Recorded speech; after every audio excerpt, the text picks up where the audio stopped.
of this parade that continues.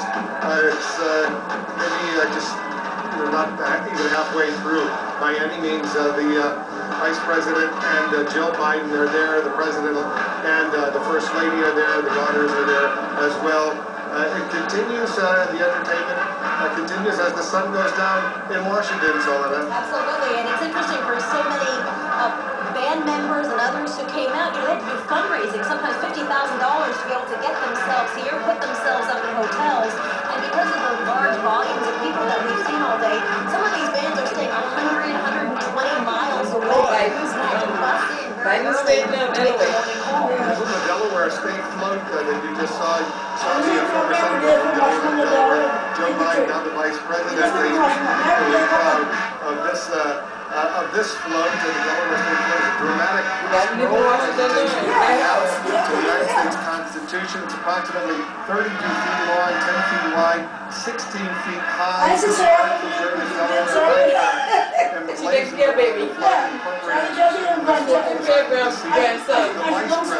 Of the United States. That would be she said there you see the president. The duty of a vice president is in charge of the Senate. So, oh my God. Oh my God. That's a third grade level question. Third grade. The duty of a vice president is in charge of the Senate. When I hear they wanted to piggyback on Hillary. Hillary's. Yeah. That's what it is. Yeah. They just grabbed at the first person. Yeah. Okay, she's the governor. Let's get her. Please. You think they would have done the research long before they prepared? Yeah. Barack Obama has referenced the Constitution. A Constitution that said African Americans were 3/5 of a human being. I mean, the references to the Constitution and sort of where the Constitution didn't quite serve every American, but could be changed and morphed for everybody, to represent everybody fully. Come back to it again, even in this inauguration. This is something really special that's coming up right now. The Tuskegee Airmen and Comfort Carriages. And I want to explain what this is all about. The Comfort Carriages coming in and making their first appearance here at this inaugural parade. They're horse-drawn carriages that appear in parades across the capital region in the greater Washington, D.C. area, including the George Washington Parade of Alexandria, Virginia. Carriages are carrying the Tuskegee Airmen.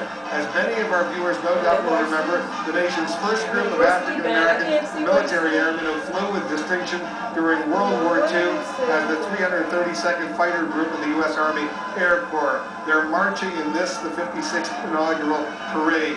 10 men will represent the group that are greatly influenced the integration of the United States military.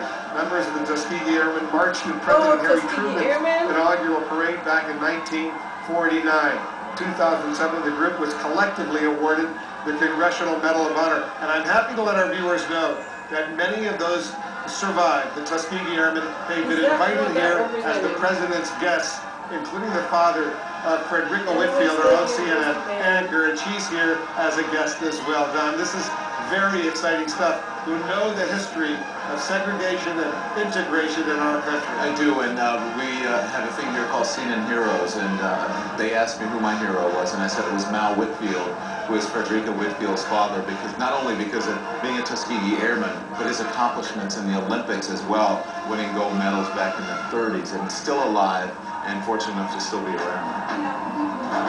The order of this parade today, Hawaii, never really #1, Delaware, small state, and the Tuskegee Airmen.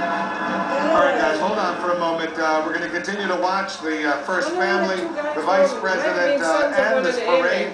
The coverage continuing here in the Situation Room. The inauguration of Barack Obama. What a day it's been. We'll have much more coverage right after this. A couple of the survivors